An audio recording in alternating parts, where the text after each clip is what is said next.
My husband replaced me with a younger woman on Christmas Eve. I sat on a bench shivering in the snow. When I saw a barefoot man turning blue, I took off my winter boots and gave them to him. 2 hours later, 17 black SUVs surrounded me.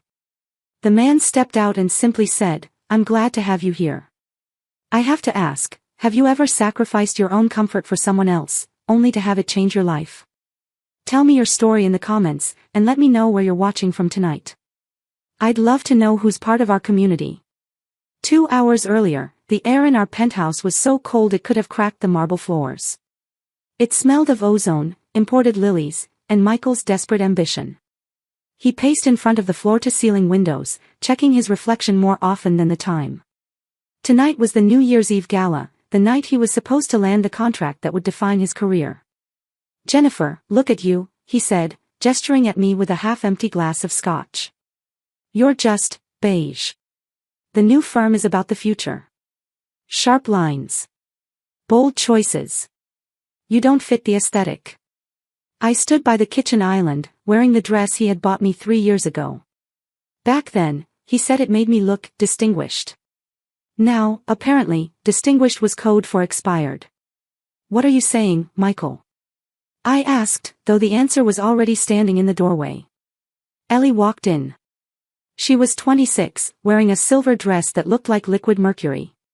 She held a bottle of champagne by the neck, her smile sharp enough to cut glass. She looked at me like I was furniture left on the curb for pickup. "We're rebranding, Jen," Michael said, adjusting his tie. "New year, new energy. I need someone beside me who looks like the future. You need to be gone before the guests arrive.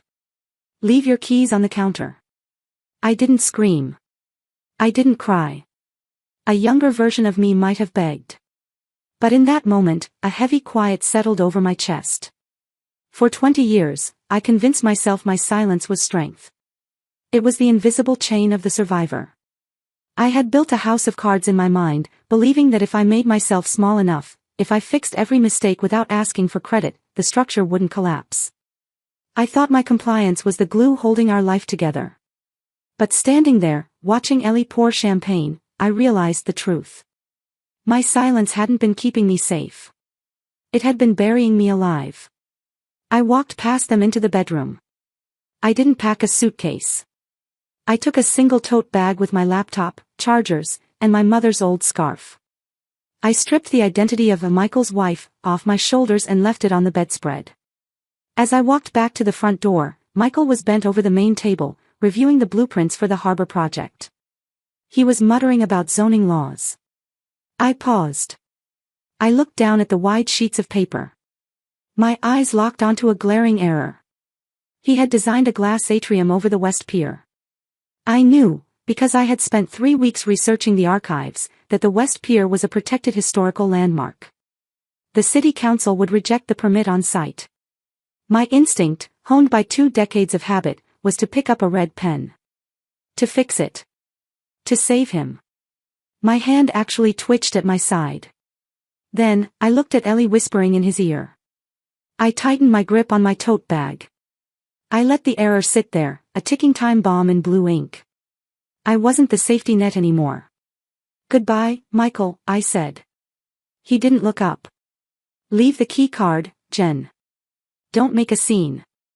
I placed the plastic card on the cold table. The click echoed like a gunshot. I walked out, taking the elevator down 40 floors into the biting wind of the real world. The wind off the harbor wasn't just cold, it was personal. It cut through my thin blouse, hunting for the warmth stored in my bones. I sat on the metal bench of the bus stop, my knees pressed together. To my left, a man was muttering to himself. He looked like driftwood, a fixture of the city people walked past without seeing. He was older, wearing a windbreaker so thin it might as well have been paper. He was shivering violently. But he wasn't focused on the cold. He was wrestling with a notebook, cursing under his breath. "The tonnage, it doesn't match the pier depth," he rasped. 1892, no, 94. I stared at him. The words pulled me out of my misery. Pier depth. I knew those numbers. I had spent 6 months living in the city archives for Michael's project. It was 1896, I said. My voice was brittle. The trade route didn't shift south until the Great Dredge of 1896. Before that, the West Pier could only handle shallow draft schooners. The man stopped flipping pages. He looked up. His eyes were startlingly sharp. The Great Dredge, he repeated. That's why the structural pilings are set 20 feet deeper on the north side. Exactly, I said, the librarian in me taking over. If you build heavy infrastructure on the south side without reinforcing the silt bed, the foundation cracks within 5 years. It's in the Municipal Geology Survey from 1902. He stared at me, his mouth slightly open. It wasn't the look of a madman. It was the look of a man who had just found the missing piece of a puzzle. Of course, he whispered. The drainage runoff. He scribbled frantically, his hand shaking so hard the pen barely stayed on the paper. That's when I really saw him. His lips were turning a dangerous shade of blue. His hands were raw red knuckles. He was entering the early stages of hypothermia right in front of me. I looked down at my coat. It was a heavy down parka, charcoal gray. It was the most expensive thing I owned, my only shield against the wind. Without it, I would be nothing but a middle-aged woman in a cocktail dress sitting at a bus stop on New Year's Eve. But I looked at his hands. I thought about Michael, safe and warm in the penthouse, indifferent to the cold reality outside. I realized then that warmth wasn't something you hoarded. It was something you created. I stood up. The wind hit me instantly, stealing the heat from my skin. Stand up, I said. He looked confused. What? I took the coat off. The cold was a physical shock, a slam against my chest. I didn't hesitate. I stepped forward and draped the heavy coat over his shoulders. I zipped it to his chin. You're going to freeze, he stammered, looking at me like I had performed a magic trick. I'm tough, I said, wrapping my arms around myself, teeth chattering. Keep the heat in. He touched the fabric of the coat. He looked at me, really looked at me, and the sharpness in his eyes softened into something profound. You know the history of the harbor, he said softly. And you give away your only coat. Who are you? Just someone who knows what it's like to be cold, I whispered. He didn't say thank you. He reached into his pocket and pulled out an object. It wasn't money. It was a compass. Old brass, tarnished by salt, the glass face scratched but unbroken. Hold this, he said, pressing it into my freezing palm. True north isn't a place on a map. It's character. And I think I just found mine. I looked down at the compass. The needle was pointing straight at him. Before I could ask what he meant, the hum of engines drowned out the wind. Lights flooded the bus stop. It wasn't a bus. It was a fleet. 17 black SUVs rolled into formation, boxing us in. Men in earpieces stepped out. I took a step back, terrified. The old man stood up. He didn't look like a shivering fisherman anymore. He straightened his spine, the heavy coat hanging off his shoulders like a royal cape. Right on time, he said.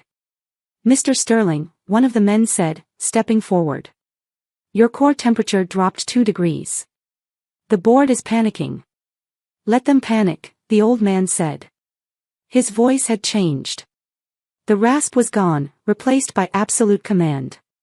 Panic breeds efficiency. He unzipped my parka and handed it back. Underneath the thin windbreaker, I saw the glint of a silk lining. I'm Richard Sterling, he said, extending a steady hand. I froze. Richard Sterling. The tech mogul. The man Michael had spent 6 months and $50,000 trying to impress. Michael had bought a new wardrobe just to match Sterling's aesthetic. And here he was, standing at a bus stop. You're him, I managed. Michael has been trying to call you for weeks. I know, Richard said. I've seen his emails. Full of buzzwords and ego. He wants to build a glass monument to himself on my harbor. He gestured to the frozen water. I didn't come down here to see architectural renderings, Jennifer. I came to see the truth. I wanted to feel the wind. You can't design a future for a city if you don't understand its past. I needed to know if there was anyone left who actually gave a damn about the foundation. He looked at the notebook where I had corrected his data. My team missed the 1896 dredge, he said. They would have cost me $100 million in structural repairs. He stepped closer. You didn't just give me data. You gave me your coat. In my world, people don't give. They transact. They extract. He held up the compass. This belonged to my grandfather.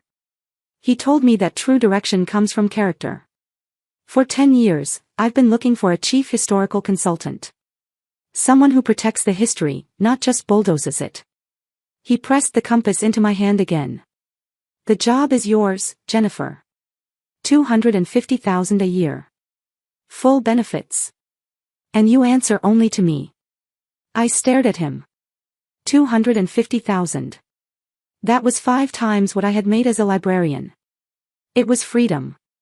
It was a door opening in a wall I had been banging my head against for 20 years. I don't have a brand, I stammered. Good, Richard said. I don't want a brand. I want a partner.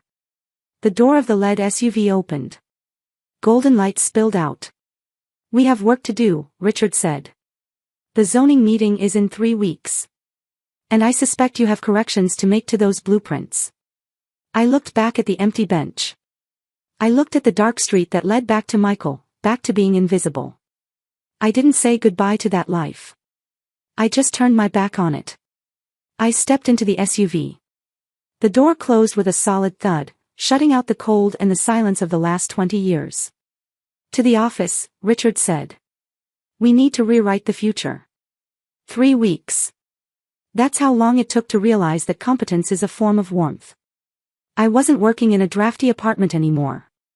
I was working in a mobile command center Richard had set up on the north side of the harbor. My job title was Chief Historical Consultant, but really, I was the gatekeeper. I sat at a mahogany desk, a red pen in hand, slashing through the proposals Michael's firm sent over. They were tragic. He had ignored the 1896 dredge line again. He was trying to put a load-bearing wall on a silk bed that couldn't support a lemonade stand.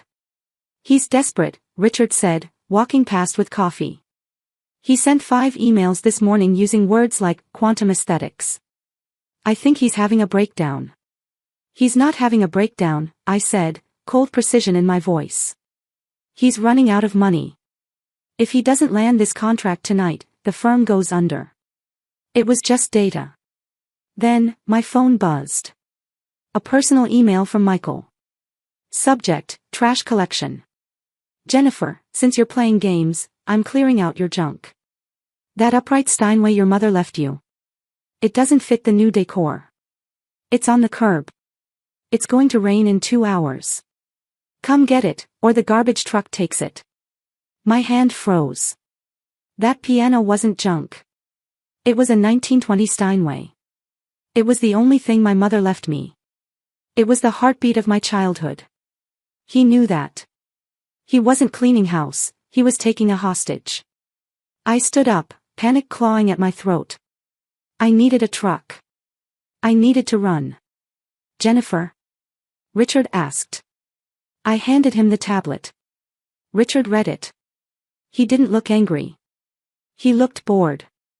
The way a grandmaster looks when an amateur uses a pawn to threaten a queen. He thinks because he's in the penthouse, he controls the building, Richard said softly. I have to go, I said. If it rains, the soundboard will warp. Sit down, Jennifer. The command was gentle but absolute. Richard walked to his safe and pulled out a blue folder. I didn't just hire you because you knew history, he said. I hired you because I knew who you were married to. And I knew that a man who builds glass houses shouldn't throw stones. He placed the folder on my desk. It was a debt acquisition form. Michael's firm has been leveraged to the hilt. He borrowed against the building to pay for his lifestyle. To pay for Ellie's car. To pay for the branding. The bank was going to foreclose next month. He tapped the paper. I bought the debt this morning, Jennifer. I own the mortgage on the commercial property. I own the lien on the penthouse. I own the chair he's sitting in. I stared at the numbers. 7 figures of debt, all transferred to Sterling Holdings. You bought his debt. I whispered. I bought his leverage, Richard corrected. He is currently trespassing on my property. And he is threatening to damage the personal property of my chief consultant. He pulled a single sheet of paper from the back. Proxy statement. This designates you as my proxy, Richard said. It gives you full voting power for the majority shareholder. Tonight, at the gala, that is you. He slid the paper toward me. You don't need to rent a truck. You walk in there as the owner. And you tell him that if he touches a single key on that Steinway, you will liquidate his entire life. I looked at the document. The panic in my chest evaporated. It was replaced by something colder. Stronger. I wasn't the wife scrambling to save her heirlooms anymore. I was the landlord coming to collect. The gala is in 4 hours, I said. Then we better get you a suit, Richard said. You have a board meeting to attend. The grand ballroom of the Maritime Hotel was a cage made of crystal and light. Michael had spent the last of the company's budget renting it. I walked in through the double doors, flanking Richard Sterling. I wasn't wearing beige. I was wearing a midnight blue power suit, tailored to within an inch of its life. My hair was pulled back. I wasn't hiding. I was arriving. On stage, Michael held a microphone, basking in the spotlight. Ellie stood behind him, draped in something sheer, looking like a trophy. Architecture is about shedding the dead weight of the past, Michael announced. We need to rise above the old foundations. He raised his glass. To the future. The room applauded politely. It was a room full of sharks, investors, zoning board directors. They were there to see if Michael could deliver. Then, Richard stepped into the light. The applause died instantly. A hush swept over the room. Richard Sterling didn't go to galas. His presence was a royal decree. Michael's eyes snapped to us. He saw Richard and lit up with greedy relief. Then, he saw me. His smile faltered. He blinked. He let out a nervous, incredulous laugh. Jennifer, he scoffed. Did you crash the party? Security. He waved a hand, dismissing me. Ellie giggled. I tried to tell her, Richard, Michael said, walking toward us, ignoring me completely. My ex-wife has a hard time letting go. It's sad. She doesn't understand that some people aren't built for this level. He reached for Richard's hand. Richard didn't move. Mr. Sterling, Michael said, freezing. I assume you're here to sign the contract. I'm here to observe the vote, Richard said. The vote? Michael frowned. I own the firm. I am the vote. Not anymore. Richard stepped aside, clearing the space between Michael and me. I'd like to introduce you to the representative of Sterling Holdings. She holds the proxy for the majority debt of your firm. She casts the deciding vote. Michael looked at me. He looked at the suit. He looked at the way I was standing, not shrinking, not apologizing. Her, he whispered. You gave the proxy to the librarian. I gave the proxy to the architect, Richard corrected. I stepped forward. I placed the blue folder on a cocktail table and opened it. The glass atrium over the West Pier, I said. My voice wasn't loud, but it carried like a gavel strike. It violates the Historical Preservation Act. The city council would revoke your license for even proposing it. Michael's face went pale. That's a technicality. No, it isn't, I continued. Because you cited the columns on the south silt bed. The 1896 dredge line makes that soil unstable. If you build there, the atrium collapses into the harbor within 5 years. It's negligent homicide. I looked up at him. I tried to tell you that on New Year's Eve, I said. But you were too busy looking at your reflection to look at the blueprints. Michael stammered. He looked around the room for an ally, but the investors were backing away. They smelled blood. In that moment, I understood why he was crumbling so fast. For 20 years, Michael had confused having with being. He thought having the penthouse made him powerful. He thought having the contract made him a visionary. But those were just costumes. It is the delusion of power of the empty wallet. He had spent his life renting his status. He rented his genius from my research. He rented his confidence from the admiration of people he paid to clap. Now, the rent was due. And when you strip away the borrowed assets, you find out what a man actually owns. Michael owned nothing. His wallet, his character, his integrity, was empty. He was just a man in a rented tuxedo standing on sand. This is ridiculous, Michael spat. I built this firm. You were nothing but the help. And now, I said, the help is firing the management. I took the vintage compass out of my pocket and set it on top of the blueprints. The contract is denied. Sterling Holdings is pulling the funding. Ellie gasped. She dropped Michael's arm like it was burning hot. She looked at him, then at the door, calculating her exit. You can't, Michael pleaded. I have overhead. I have the lease on the penthouse. If this deal falls through, I lose everything. About the penthouse, I said, pulling one final document. As the new owner of the building's debt, I audited the tenant logs. You used company funds to pay for personal renovations. That's a breach of lease. I handed him the eviction notice. You have 2 hours to vacate.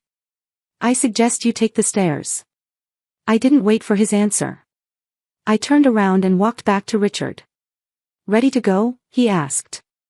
Yes, I said. I have a piano to move. I watched him from the window of the mobile command center. It was snowing again. Down on the curb, Michael stood exactly where I had stood 3 weeks ago. He was wearing his tuxedo, shivering, a single suitcase by his feet. He looked small. He looked like a man waiting for an audience that had already gone home. A yellow taxi pulled up. It wasn't for him. Ellie stepped out of the shadows, wearing a stolen trench coat. She didn't look back at him. She got in the cab and slammed the door. The taillights faded, leaving him alone. I thought I would feel a surge of victory. I thought I would want to go down there and tell him that karma is a mirror. But I didn't feel any of that. The anger had burned itself out, leaving behind something clean and quiet. I didn't need him to suffer. I just needed him gone. I turned away from the window. Jennifer? Richard called. I walked over.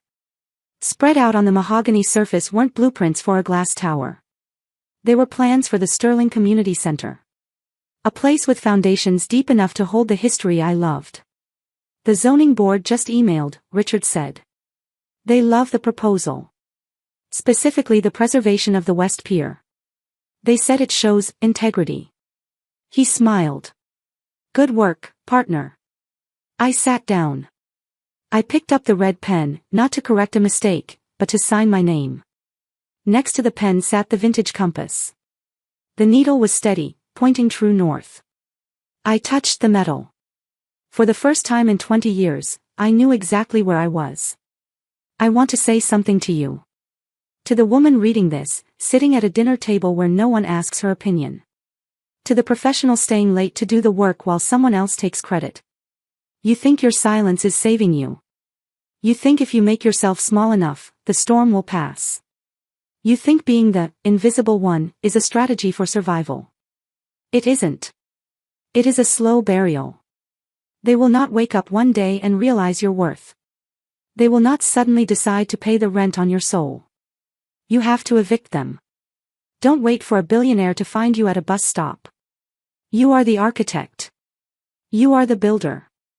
And you are the only one who can walk out that door and into the cold to find your own warmth. The world needs your voice, not your shadow. Be your own rescue. If this story reminded you that you are the architect of your own worth, share this video. Let's remind every woman that her silence isn't saving her, it's time to speak. Follow for more stories of truth and triumph.